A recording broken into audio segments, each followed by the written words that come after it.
do the poker. Hi there. Well, well, well. Welcome to the Atlanta Flower Show. All these blooms, grew them myself. How are you? Good. All right. Okay, who's going to start? The lady at the back. I'll start right off. Hi. Given your involvement with Friends of the Earth on this country tour, I'd like to know what sparked your interest in green issues and why particularly you chose Friends of the Earth to ally itself with others. There's no reason why it's particularly Friends of the Earth. It could have been any of the other environment groups. I just happened to see one of them on the television, and he was speaking well and in an educated way about the issues, you know, so I thought that looks like the group for me. It was really in 1989 when we suddenly discovered there was this hole in the ozone layer that I think, like most people, it suddenly got a little scarier than normal. You know, normally you get these oil spills and people go, yeah, well, it's a long way away, someone will clear it up. But with the hole in the ozone layer, it suddenly affected all of us. So Linda and I were talking about the tour, and we said it'd be really good if we could associate ourselves with somebody like Friends of the Earth. Here's my cup of tea, thank you, young man. You know, so that at the end of the tour, it will have all meant a little bit more than the average tour. How's your voice doing? It's just about holding out.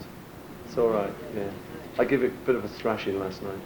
Beyond the tour, you remain actively involved with or associated with Friends of the Earth? Yeah, I think so. You know, they're a real good group, and the point for me is that I'm not an expert about any of those things. You know, I see the oil spills and stuff, and like most people, I sort of think, oh God, you know, you see the shots of the birds with oil all over them and stuff. You know it's not good.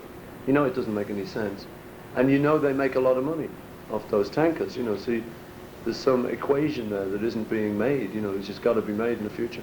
So yeah, I'm going to support them, continue to support them. When CBS did their 48-hour special on you, they had a segment on the super fan, Yeah. the woman who spent days trying to get a good suit. Yeah. Was there ever any negotiations between you and CBS to have sort of a meeting between you and this woman? Yeah, after the show, she's called Joy. She was called Joy, if you remember, yeah. Well, after the show, you know, I said, well, look, you know, we've got to kind of get it. So what we did was we flew her into Boston. So we met her in Boston, and she came to a show, and I autographed about 5,000 things for her. When you go to Brazil, will you tour the rainforest while you're there? I'm hoping to. You know, I'm not sure of the schedule if we've got a lot of time while we're down there, but I was talking to the Brazilians the other day, and they were asking me if I'd do that. I'd like to go and have a look for myself. I don't suppose it'll tell me anything more than I already know, you know, that it's a big, important forest for the survival of mankind on the planet. But it'd be nice to look at it just as a huge kind of natural event, you know. It's obviously something quite special. It'd be nice to look at. I'll have to see if I've got the time while I'm down there. Is it true that you're planning on doing a single where you're going to re-record a couple of your early Beatle numbers, P.S. I Love You and Love Me Too?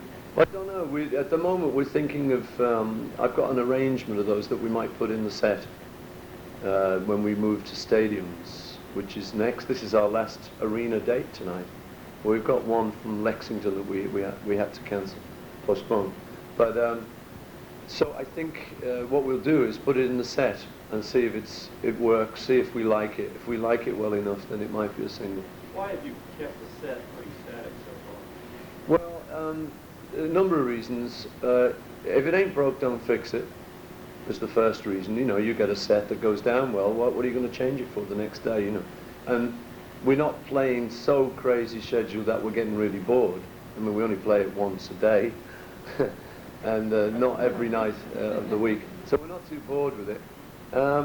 So we're not really, it doesn't seem necessary to change it. We've changed it a few times. Odd numbers here and there have just disappeared and others have crept in. But the other reason is that you're working on computers a lot these days with your lighting. Although I have told them, you know, any second I might say, and now we're going to do something we don't normally do.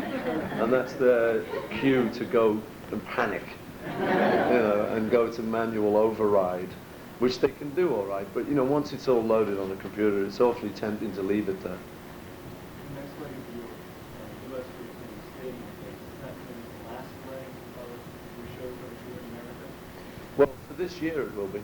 Yeah, we go to Japan where we do kind of bigger stadium thing, and then we go to South America where we do that, and then we're coming back here for some stadium dates. So we'll do a number of stadium dates. I'm not sure exactly what. I think we'll finish sometime in the summer. It's not exactly set yet when we're going to finish. I just want a few months off because we actually get some good weather in England in the summer. In this stuff I was reading, it said that you sometimes feel like the first night crowd is waiting for you to impress them, kind of sitting back. Last night's crowd was the first night crowd, but there would have been a second night crowd. Were they different? Yeah, we've had a little bit of that on the tour, you know, with swapping some of the dates around. In fact, as you say, the first night is the second night because they got the tickets before them. Kind of. It hasn't made that much difference. It makes a little bit of difference. The people who really were keenest on the tickets, obviously, are probably a little bit more keen to see the show. But this time round in America, I think, you know, the last time we came, we did LA, Chicago, New York. It was very selected dates and stuff. But since then, we've kind of gone down quite well, and the word's got around. Then we've had the 48 hours thing and a few things like that. So this time around is more special. It's a snowball, baby. Are we going to have to wait for on you? Well, you are. The rest of them, I'm going to their houses tomorrow night, but not you, baby. I'm sorry. I'm sorry. Any There's chance something for a you said. live album? Yeah, there is every chance. They're recording it like every night. Yeah, we've got a guy we're taking with us. We've had a machine on the tour. So yeah, there probably will be a live album unless it's completely disastrous. What's you going to be on that record? Basically the set. Basically, yeah, it's a double record. It's a full album. They got CDs these days. How did you choose the songs that you used in the set? You know, so many that you could have chosen. Yeah, basically what I did was I just sat down about a year before the tour when we knew we had to make all the big decisions, you know, as to who would be the lighting people, who'd stage it, and all those kind of things. And I just thought, what would I like to hear him sing if I was coming to his show, you know, put myself outside the how do you say that, you know, a third person kind of thing. And I just thought, what would I like to hear him and the band do? And I wrote down a list of about 35 songs. And what we did is we started rehearsing them. Most of them stayed as songs that worked. A few of them just sounded like they were better records than live things. Things like Hey Jude that involved the audience, we thought, well, that's got to be in for the live. Sergeant Pepper that actually mentions the audience about, it's wonderful to be here, you're such a lovely audience, you know, that had to be in. But there were songs we left out, and we just took the decision that we only had so much time that we were going to do. It would be about a 2.5 hour show. And so we figured, well, we'll do them on the next tour. Next year, you know, or 13 years for you. How much flexibility do you change the show when you're writing in advance?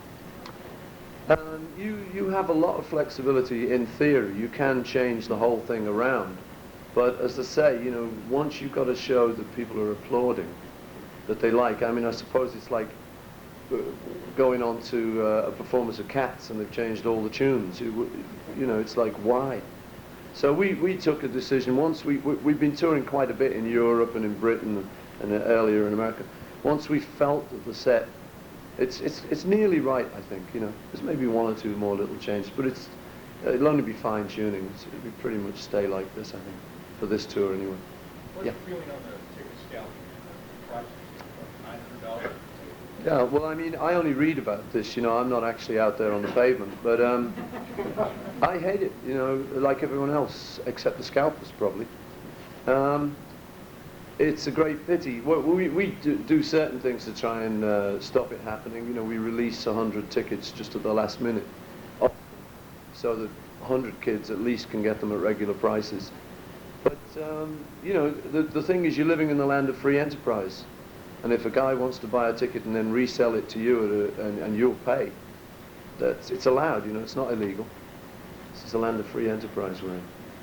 But I don't like it, you know, but it goes on. A lot of veteran rock stars, like Eric Clapton and Rod Stewart, put out a box set compilation album Yeah. of greatest hits and music material. Is that something that you thought about doing? No, well, we did have a compilation thing 2 years ago called All the Best. That's the nearest I've got to it for the time being.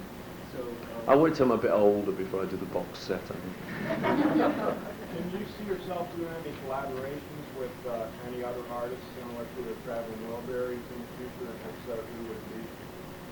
Don't know really. The person I've been collaborating with most recently was Elvis Costello on the Thousand of Dead album, which is good fun. And we did 9 songs together, 4 of which made the album. So I've got some more work to do with him, finish up the other 5. So I'm looking forward to that. As for a kind of Wilburys type thing, I don't really see the point at the moment. You know, I think it's nice if you've got Dylan and a few of the guys as Tom Petty as mates and stuff. I think it makes sense, you know. I'm not really kind of in with a crowd like that. The nearest thing is my band, you know, to a bunch of people like that. I see Johnny Cash and Waylon and all them going out as the Highwaymen. It's a similar kind of idea, you know, Willie Nelson and somebody else. But it's not really on the cards for me at the moment, I don't think. Do you have any plans to work with George Martin? Well, I do work with George from time to time, but he's kind of thinking of retiring now. You know, he's reached 64. So I sent him birthday greetings and a bottle of wine. And he himself, you know, is looking towards retiring. It's basically he feels he can't do the job that he used to do, you know. So that's his decision. But I occasionally, you know, get him out of mothballs and insist that we work together and stuff. We always have a lot of fun. But it's his decision as to whether he wants to keep working, you know. He's getting near retirement age, you know. One of the upcoming dates is out in San Francisco at the Homeless Fest. It's a what? Homeless Fest? Yeah. Actually, I don't know about that. But it's a good idea. Good idea. I hadn't heard about that. I mean, you know, I'm always happy if any of the dates are like that. We're doing a couple of dates in England. We're doing a music therapy thing. And then something in Liverpool, which would be for Liverpool charities. I'm always happy about that. You know, it means that people who need it get it, which is always good. Are there any projects that you've done that you regret? I regret it. No, not really. I kind of, you know, what's it Tyson says, you take the bitter with the sweet. No, I don't mind, you know, it's, it kind of, you know, it's very difficult to just always have projects that you love. So some of them you don't maybe love as much, but I don't regret them at all. It's always good to give it a try. Hang on, she's been trying. Yeah, I covered your first American tour many years ago, and I remember curious you. as to whether there's any similarity at all in this experience. I mean, the music was never heard then, we get to the screen, Mm. Well, for me, there are kind of similarities in as much as like I've not toured America for a long time, and the way this tour has been going, you know, touch wood, has been gathering momentum, a little bit like the Beatles thing did, you know, and then the 48 hours. It reminds me a little bit of that. The crowds are brilliant, really great. Of course, you can hear a bit more now, because the amplification then was quieter, and the crowds were louder. But I understand actually from people who are in the crowd that these crowds are really quite loud. You know, we've got so much power on stage that we can hear ourselves no matter what they do now. So it's, I suppose the big difference is just the technology. Other than altering the schedule, is that you've been doing anything special to try and help your voice?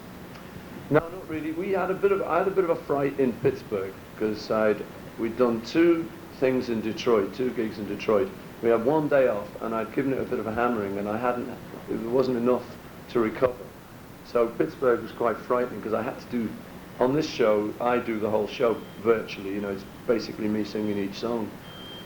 So when you've got 2.5 hours coming up, and you're a little bit worried about your voice, it's like playing a game of football on a leg you think's going to give. You know, it's quite frightening. So. But I muddled through. I had some fella come along with his magic box and put sort of things on here and said magic words to me, which was very nice. But, and so I got through that, and then the next night it was okay. And then we had 2 days off, so I was all right. But I haven't really been doing anything special, just praying. Paul, you mentioned Elvis Costello. Who else? If you listen to music, who do you listen to? Who do you like? I listen to lots of people, really. I listen mainly to what the kids are listening to, which will vary quite a lot, you know, from kind of Simple Minds and U2 In Excess, amongst the kind of modern guys.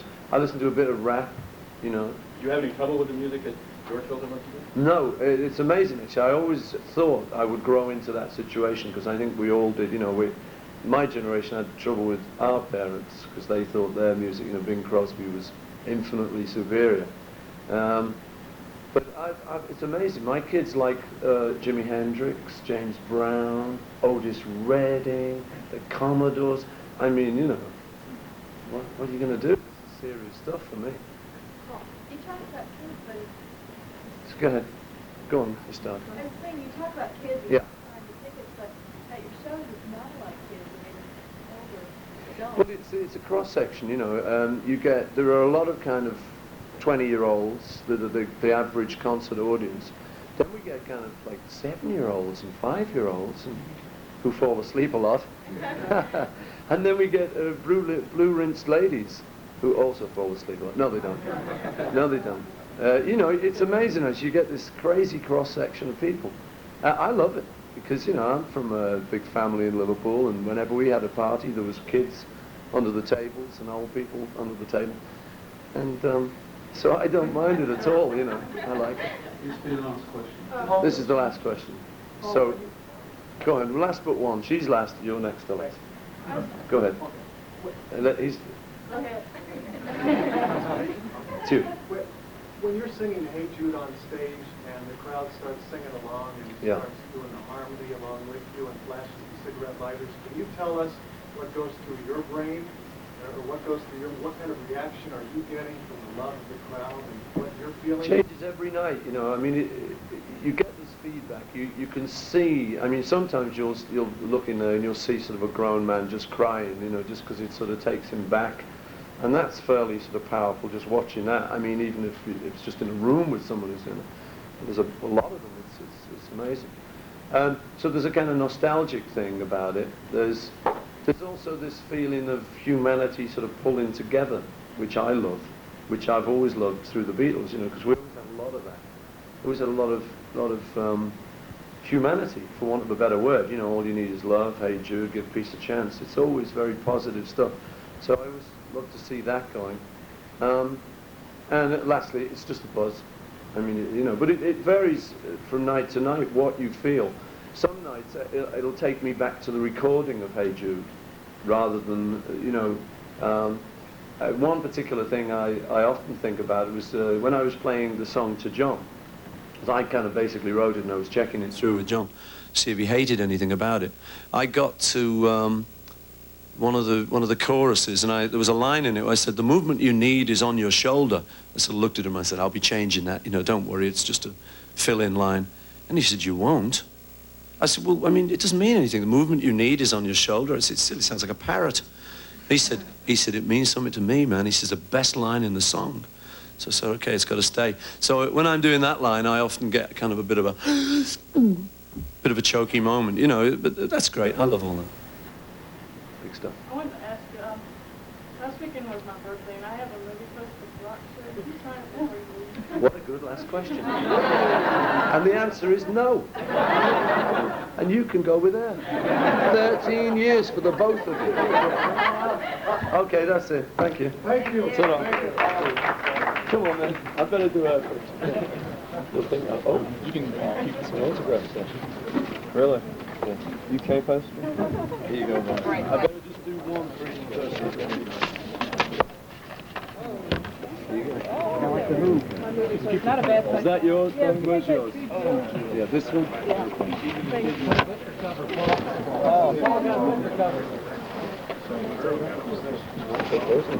You're pushing the table over on me. Hey guys, your poster right? Yeah. How about a UK poster? From London.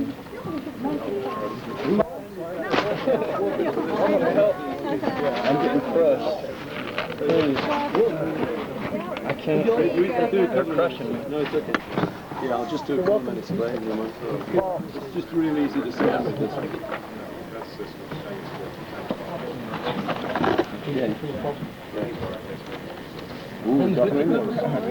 No, sorry, just one. Oh, thanks for the article. What's this piece of music here?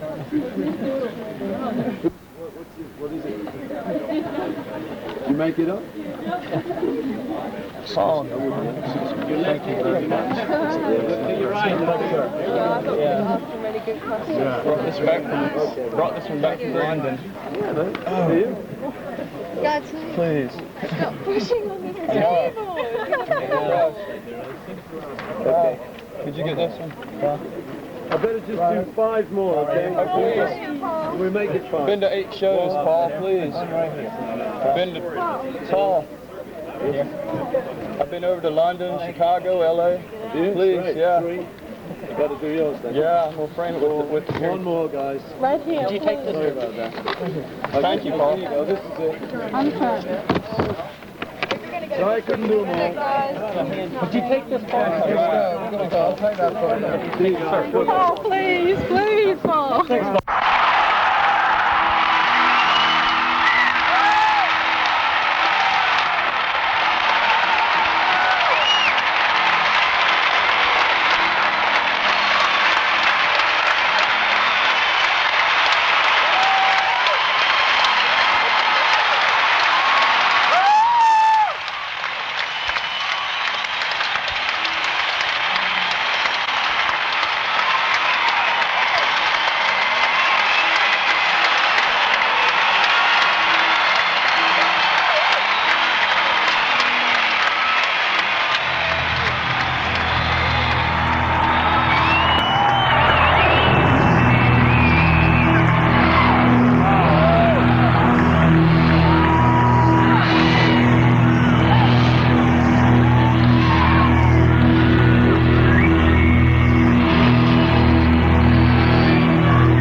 needed loving, I needed a friend, I needed something that could eat it, give me a rough ride to heaven. I wanna get inside, what can I do? Oh, the rough ride to heaven. I wanna get inside, I wanna be with you, yeah.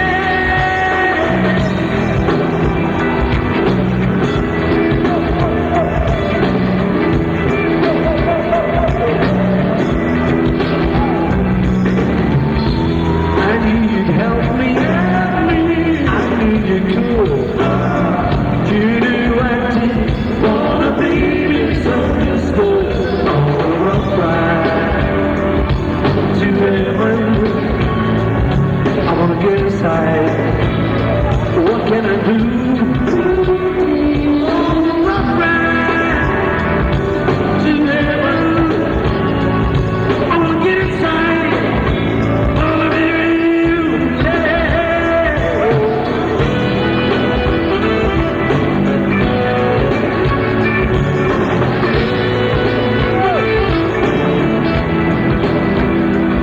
on a rough ride to heaven.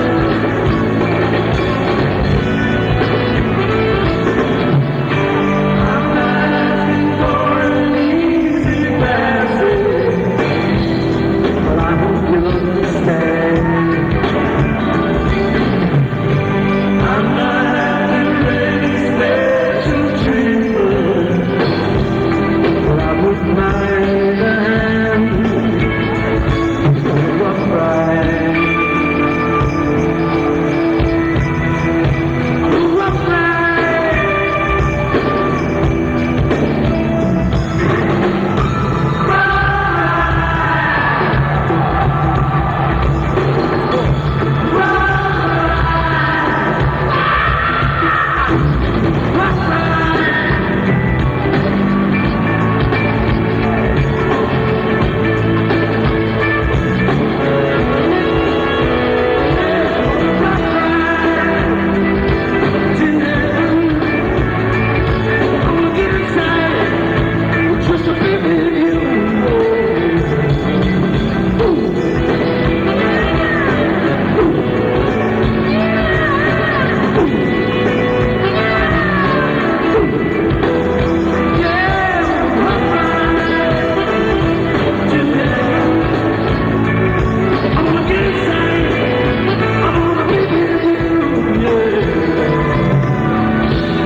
Okay.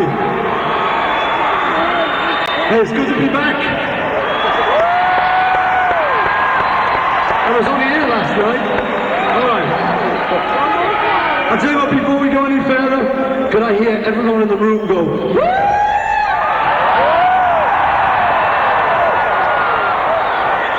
Thank you. All right, we're going to do a song now, which Robbie wrote this morning, actually, while he was sitting in his band. How about that? How's that cool?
Thank you. Okay, we'd like to dedicate this next song we're going to do to a lot of friends we got in the audience tonight.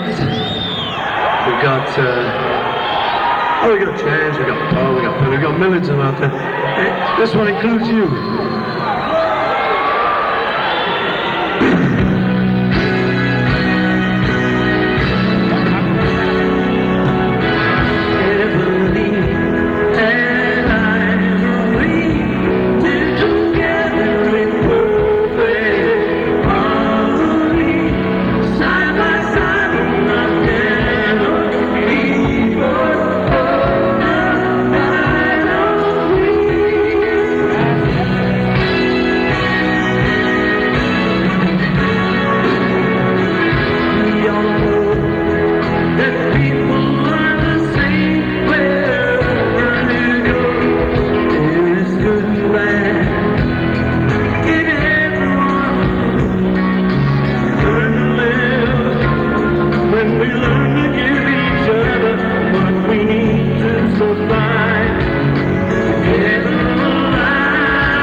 Okay, we're going to carry on with the song which is from our latest LP. The LP is called Flowers in the Dirt. And this song is called We Got Married.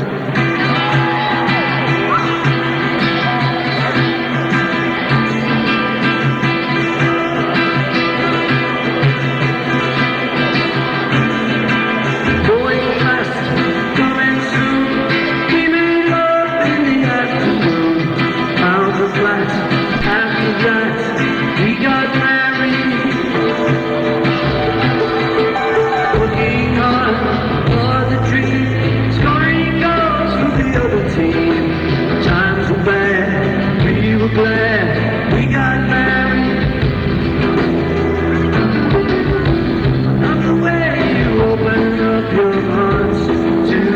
each other when we find the meeting of the minds. Just as well, love was all we ever wanted.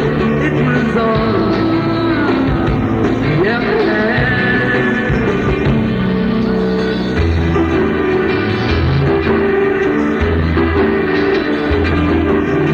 Further on in the game, waiting up till the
Thank you.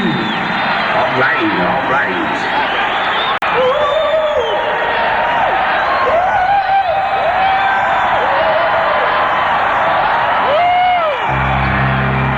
Okay, now we're going to go back through the mists of time.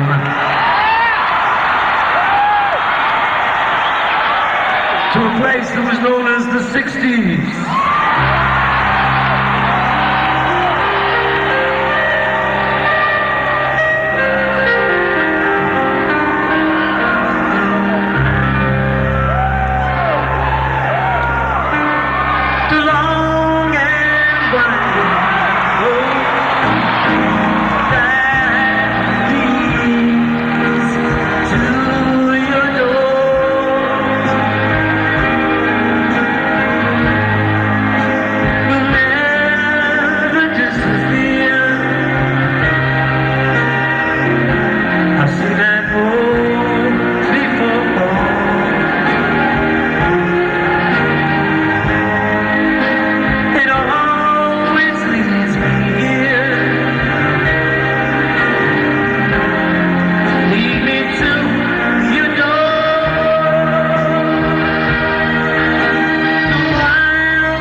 Thank you, folks. Thank you. Okay. All right, we're going to stay around the same time zone for the next song. For this one, we'd like to dedicate especially to three old mates of mine, George Ringle and John, without whom it would not be.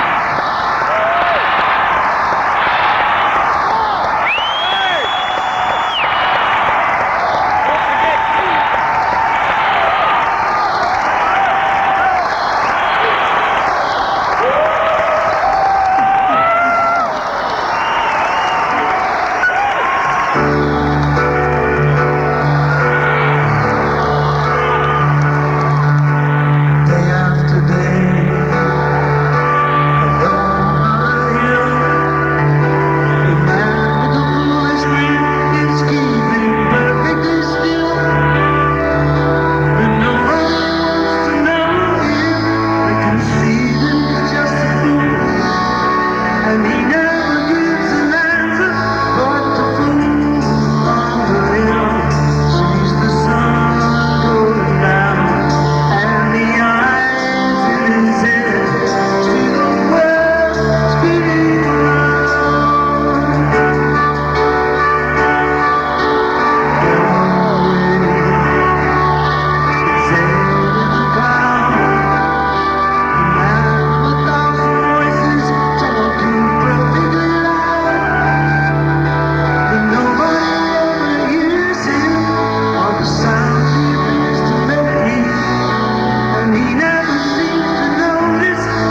say, okay.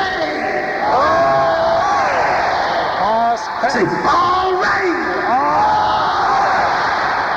Okay, say, Mana Salamojulo, Belava Sinino, Belava Chini, Petit Pali. Guitar.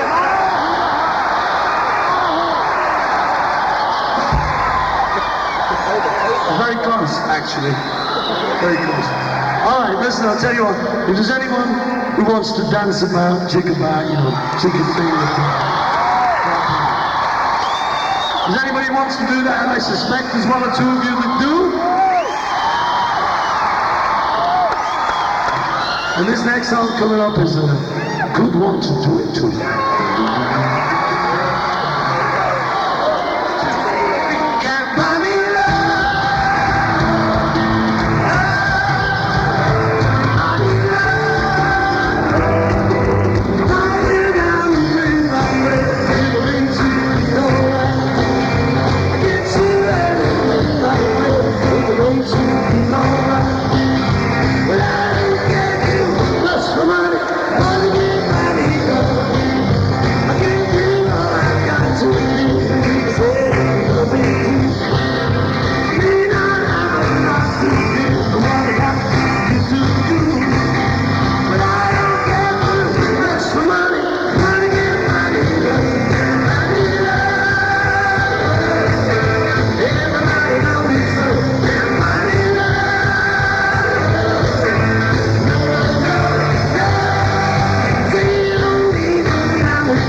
Thank you, that's pretty good.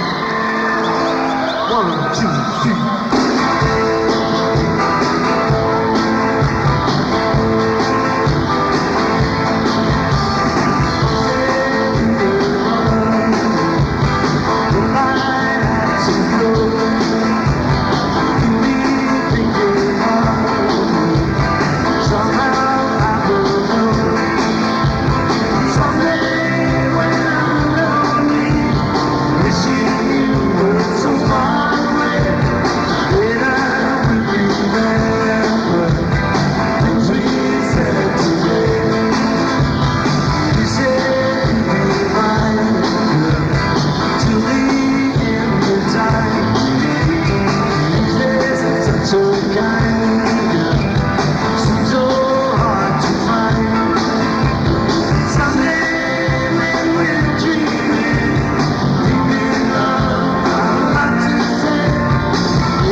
looks in the window, hearing the face that she keeps in a jar by the door. Who is it for? All lonely people. Where do they all come from? All lonely people. Where do they all belong? Marvin McKenzie, writing the words to a sermon that no one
Okay, thank you. That one was called This One.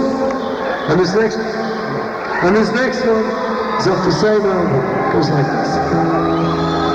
1, 2, 3, 4. Migrate, migrate, migrate.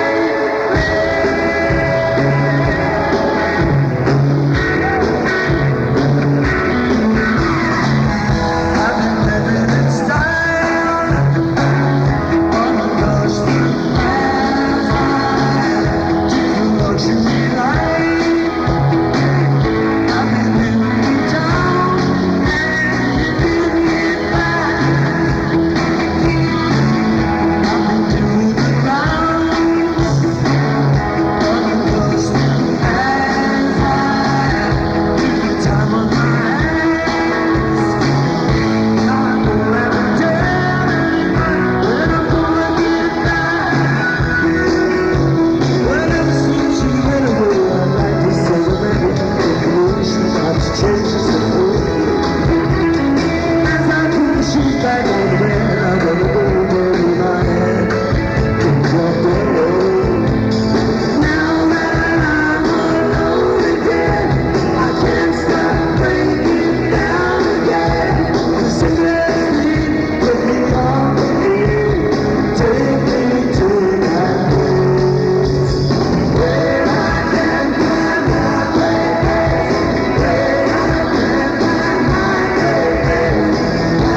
if anyone has got any energy left at this point. Yes, we've got lots of energy. We can go all night, man. Why did you want to?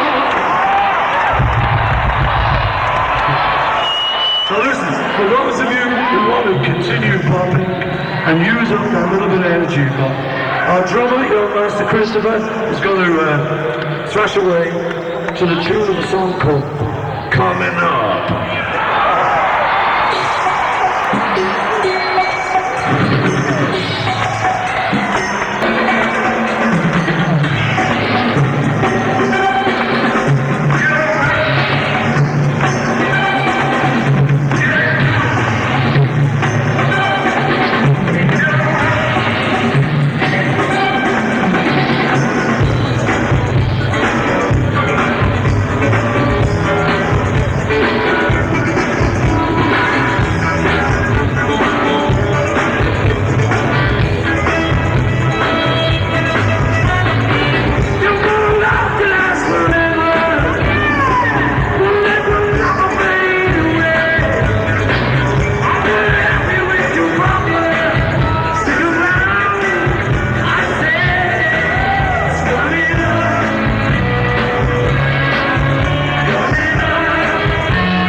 Okay, we're getting towards the end of our show now.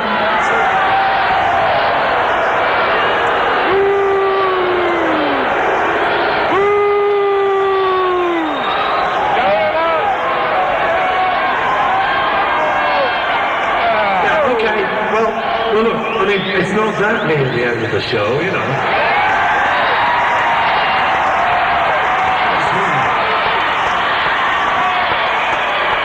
Okay, I'll tell you what, when you came in, you might have noticed you got given a free program.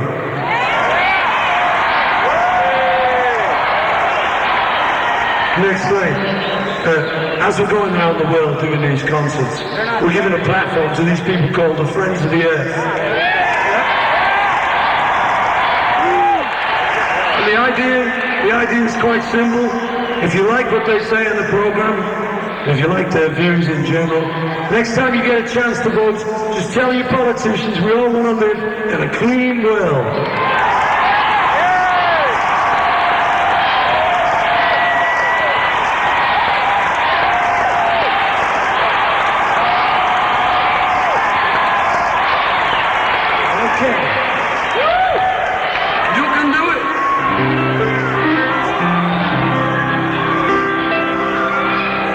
When I find myself in times of trouble, one man comes to me, speaking words of wisdom, let it be. In my darkest hour, she is standing right in front of me, speaking words of wisdom, let it be. Oh, let it be.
Thank you. All right. Long time ago when I went down to New Orleans, I met Fats Domino. Great singer, Fats. And he comes up to me, he says, Paul, he said, I've got something to tell you. I said, what is it, Fats? He says, you make me cry when you say goodbye.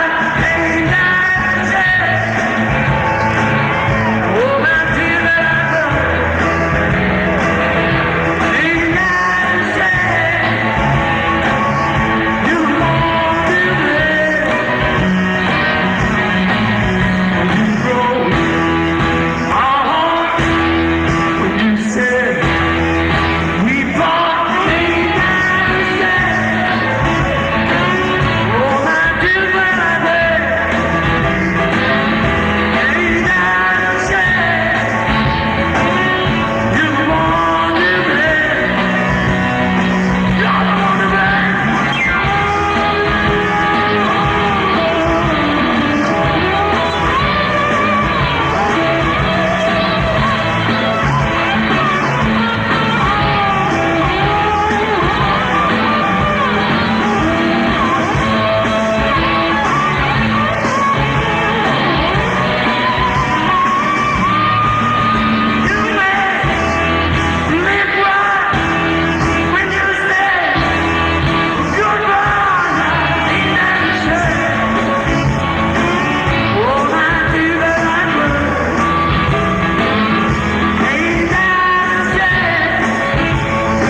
sound like you found your voices? So I'll tell you what, if you feel like singing along, there's a little bit at the end of this next song you might want to join in with, okay?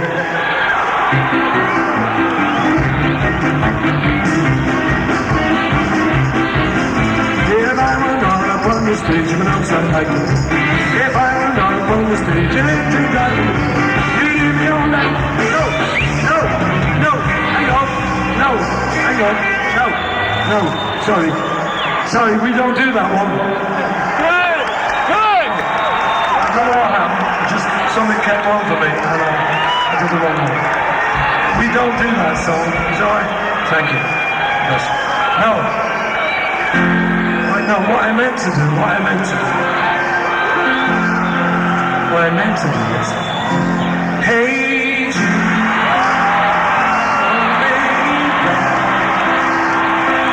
take a sad song and make it better. Remember to let her into your heart. Baby, good song to make it better. Hey Jude,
Yesterday,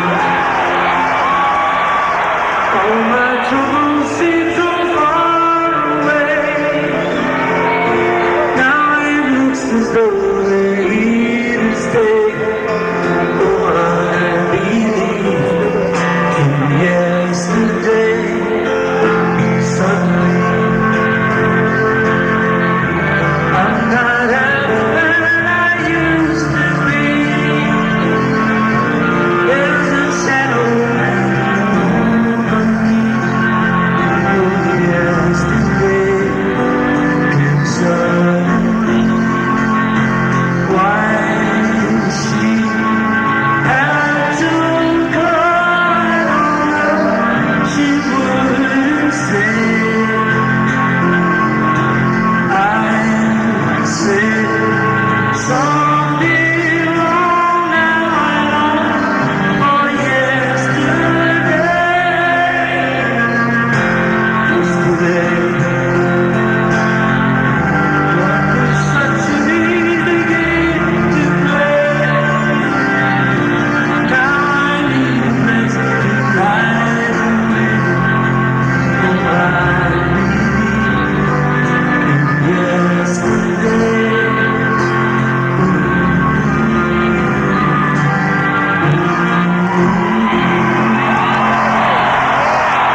to introduce you to my girlfriend for the last 20 years, Gertrude Higgins.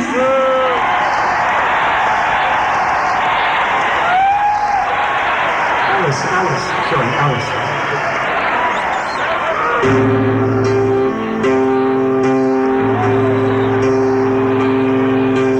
What's the way to get back home?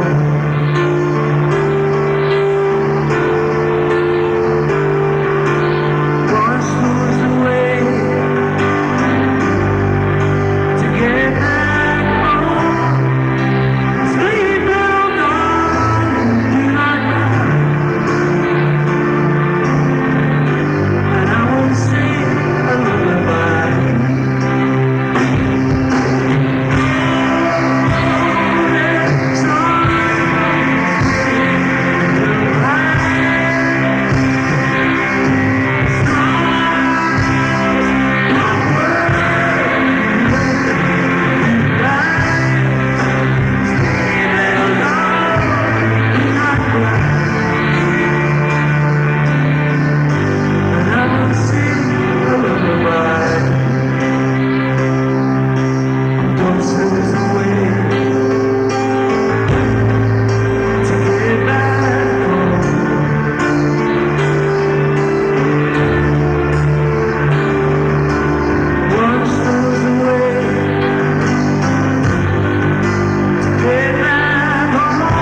Now, tonight at 11, I'll have more of the press conference with Paul McCartney, in which he talks about, among other things, his reasons for becoming involved in an environmental group, Friends of the Earth, and helping to promote this tour this time around. Brenda, Jim? All right, several folks in the newsroom going tonight, I know. Will you be among them, Lisa? If I'm fortunate enough to find my husband down here, he has our tickets, so I've got to meet up with him before I can get back in, I'm afraid. Oh, okay, you'll be holding up a desperate sign or something, I guess. Absolutely, absolutely. Hoping really he's not turned into a scalper, huh?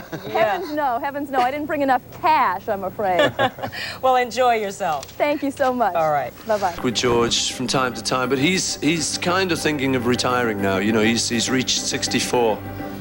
A conversation with the still young Paul.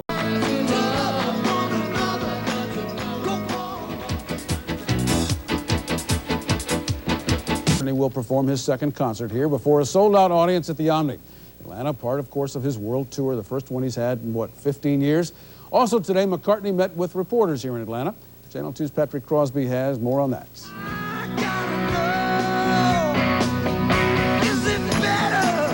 They have come from all age groups from all around the South to see a bit of history. He's a legend. He's going down in history, and I'm just really very proud that he's here. In an exclusive interview with Action News, Paul and Linda McCartney say they are genuinely gratified by the reaction to their first tour in almost 15 years. It is pretty unbelievable, yeah, but you know, the rewards are unbelievable too, so it's what gets everyone out there. And at a late afternoon news conference, Paul continued to field seemingly endless questions about the Beatles. When I was playing the song to John, I kind of basically wrote it and I was checking it through with John, see if he hated anything about it. I got to one of the choruses, and there was a line in it where I said, "The movement you need is on your shoulder." I sort of looked at him, I said, "I'll be changing that, you know, don't worry, it's just a fill-in line." And he said, "You won't?" I said, "Well, I mean, it doesn't mean anything. The movement you need is on your shoulder." I said, "It silly, sounds like a parrot." He said, "It means something to me, man." He says, "The best line in the song." So I said, "Okay, it's got to stay." So when I'm doing that line, I often get kind of a bit of a choky moment, you know, but that's great. I love all that. And just after the news conference, look at these serious journalists. He answers his last question, and just like they would at a Joe Frank Harris news conference, these serious journalists crowd around him to get an autograph.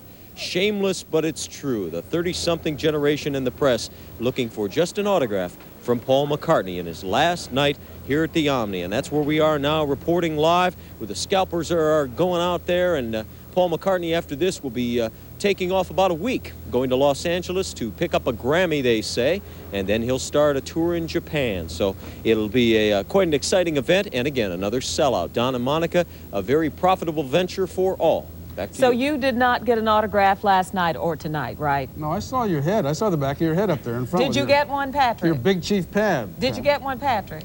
I have nothing to say at this time, Monica, for fear that there may be some journalistic criticism placed upon me. It would never happen. Nah. Not until you disappear. Then we're That's on our right. own. That's right. Okay. He got one. Paul McCartney concert tonight in Atlanta. We'll have a live report. There was another sellout crowd tonight at the Omni for Paul McCartney's second and final concert here in Atlanta. It's McCartney's first tour of the country in almost 15 years, and he has discovered that his audience includes teenagers, as well as some older fans who remember his years with the Beatles. Kimberly Kennedy has the Rock and Roll Report. They lined up a good hour before the concert even started. Paul McCartney fans from all walks of life, all ages. Kay Harrison and her husband even brought their 3 children. They even know who the Beatles were, Paul McCartney. Oh, you better believe they know who they are. They were raised on them. But if the Harrison children were a decade from even being born at the height of the Beatles' popularity, Judy Epps remembers it all very well. Yeah, I went to the Beatles concert when they came here in '65, and it cost $5.50 for a ticket. How much was your ticket tonight? $28.50. Yeah, big Times difference. have changed, Of course, haven't the they? minimum wage was $1.25, so yeah. It was people like Judy Epps who Paul McCartney says he was thinking of when he chose the songs for the tour. Songs he says he thought people would most like to hear. The fact that he's also making a live album from the tour also played a part.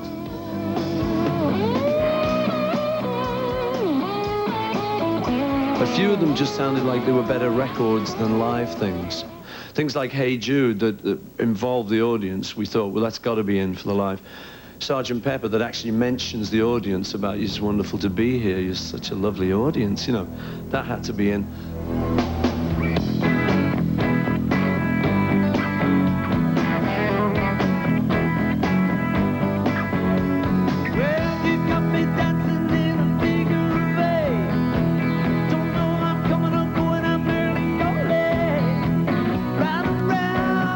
Who aren't old enough to know the Beatles firsthand, or those who weren't quite sold the first time around, like Jan Weinberg, this tour is no doubt creating a whole new group of Paul McCartney fans. I was not a Beatles fan. I did not like him, but I'm a McCartney fan now. But how did that happen? I don't know. I just like his music. I just like the way it sounds, and I guess it just... Sometimes you'll look in there and you'll see sort of a grown man just crying, you know, just because it sort of takes him back. And that's fairly sort of powerful, just watching that. I mean... Well, the concert ended just a few minutes ago. Everybody's enthusiastic, but none more enthusiastic than Suzanne Moore. Can you sum it up for us, Suzanne? Well, he said he was going to do 25 songs. He did 30, and it seemed like he really enjoyed it, too, and he did a lot of his old stuff, and we all really enjoyed it, didn't we? They said they just hope it's not another 15 years before he tours again. Monica Dunn? Then they can take their grandchildren. It might be another 15. Yeah, it could be. He's got enough money. The name Paul McCartney ring a bell. Joey Chin joins us from the Omni, where the former Beatle wowed them one more time tonight. Joey? John, this is the kind of event, concert event, that reporters don't mind covering so much, because not only is the music good, but the fans are fun as well. A lot of families at this event, a lot of folks who had grown up with the Fab Four and brought their own kids out this evening. Not the sort of rowdy crowds that you normally expect at a mega event like this. A lot of folks who prove that even when it comes to former Beatlemania, almost no one is immune. Even Paul's news conference degenerated into McCartney mobbing, as reporters and photographers tripped over each other to get the star's autograph. The session had started on a serious note. McCartney's tour also promotes an environmental group, Friends of the Earth. You know, so that at the end of the tour, it will have all meant a little bit more than the average tour. For fans, just the former Beatles' appearance makes this more than an ordinary tour. Many who packed the Omni last night and again tonight grew up with the Fab Four and brought their own kids. Of course, some younger fans knew McCartney and his wife Linda better for their Wings group. You know who Paul McCartney's old band was? Oh, Beatles. Well, this is the concert, as you may remember, John and Patricia, that was postponed from Saturday night, so there were a number of people who weren't able to attend, and as you remember, a lot of people were sort of angry about that. But the folks out here tonight seem to feel it was worth it. A lot of them had to shift work schedules, babysitting schedules, school schedules to be here, but they all had a good time. And, you know, you'd think that the scalpers would have had a better or lesser of an opportunity, but they seem to be doing pretty well, too. I talked to one guy who said that scalpers were still asking for $125 and more for a ticket just before the show started tonight. So there's quite a bit of money to be made by folks who really wanted to get in here tonight. John, Patricia? So how about you, Joey? Did you get your autograph? No, I didn't somehow think that it was the right place for me to be asking for an autograph, but I'll tell you what, a lot of those reporters who've been fans of the Beatles forever were just jumping all over each other to get up to the podium and to actually touch Paul McCartney. All right, Joey, thanks a lot. It was a well-behaved concert crowd, wasn't it? The parents were there.